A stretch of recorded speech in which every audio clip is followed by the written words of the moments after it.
Is this genuine from Conte, or is it distraction tactics? Because more boos at half-time from the Spurs fans, seemingly that's becoming a growing trend. He knows he's up against it with some of them.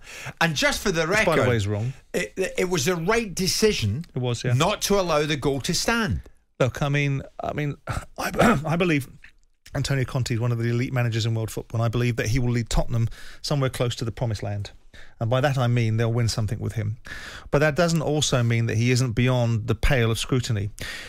It was a ridiculous outburst after the game to allude to the fact that there's collusion and corruption and a focus on achieving something against Tottenham Hotspur is ridiculous. I understand the emotion. I understand the outburst to some extent. I don't condone it. We're in a territory where we're trying to get respect into the game. We're trying to get respect into officials. And these managers, we want them to be emotional. We want them to be invested. But there is a balance between being responsibly invested and irresponsibly unaccountable. And they're falling the wrong side of the line. These guys are on 12, 13 million pounds a year. They are able to control themselves. There is an element of unnecessary histrionics in the moment where and by the way, VAR doesn't help itself. You know, when we talk about GDS, goal detection system, sometimes the old moniker of goal disallowance system seems to be the focus, because why does it take 4 minutes? Yeah, I agree. It doesn't help itself. I agree. It creates a temperature of increased agitation. But that does not give people an excuse to behave the way that Conte behaved yesterday. It's ridiculous.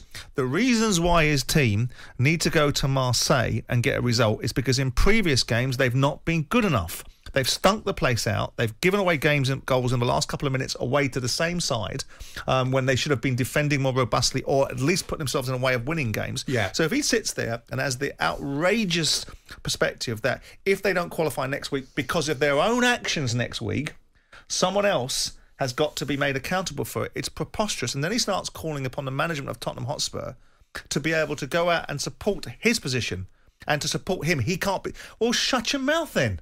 No one's asking you to go to the ridiculous extremes that you've gone to. First and foremost, whether you like it or you don't like it, the goal was legitimately disallowed. Yeah.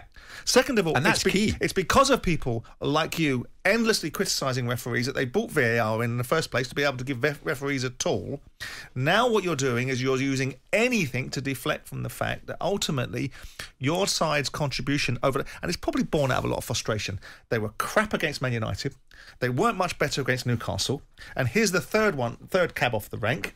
The exasperation of not being able to get an outcome on their first half performance they most certainly did not deserve. Yeah. Second half they were better. But surely to God, your team starts from the first whistle, not the 46th. So are these distraction tactics? As I say, he's using emotion as a justification. Well, I don't think he's intending to distract. I think he's exasperated and frustrated and under pressure. But the bottom line is they're third in the Premier League. Whatever we think of Tottenham's play at this moment in time, this man has been in this job for 11 months. It took Klopp 3 years, 2.5 years to build a very good Liverpool side. He's been there for 11 months. He's worked the Oracle. He will build a Tottenham side that will be something for everyone. But people have got to lay off the idea that somehow it's not entertaining, but he does not get a pass no more than Jurgen Klopp got a pass for his conduct the other day. When will managers be punished for attacking technology just like they do with human officials? And this is the circle we've got to square. Do we want our officials in football to be treated? No one gets a pass from making mistakes, and there should be accountability. They shouldn't just sail off into the sunset after making mistakes, right? The referees and the officials. But this narrative or this rhetoric that's being built up by managers, they can say what they want when they want. They get slap on the wrist, they get sent in the stands for 5 minutes while still picking the team, while still probably communicating with their number twos and their assistant managers, and getting some piddly-pop fine, which is about 10% or 5% of their weekly take-home pay, is not the answer. What would you do if you're Daniel Levy this morning?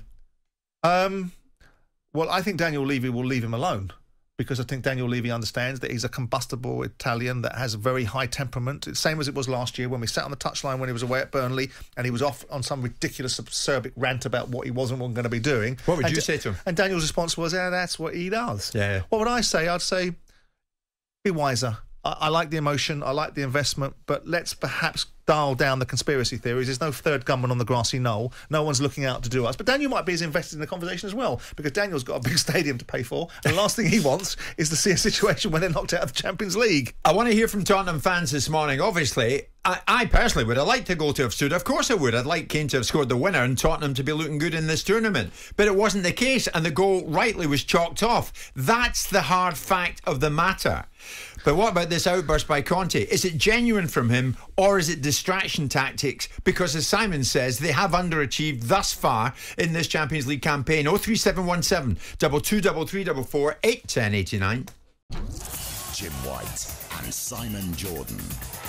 Monday to Friday mornings from 10 on AM, on DAB, via the talkSPORT app and on your smart speaker.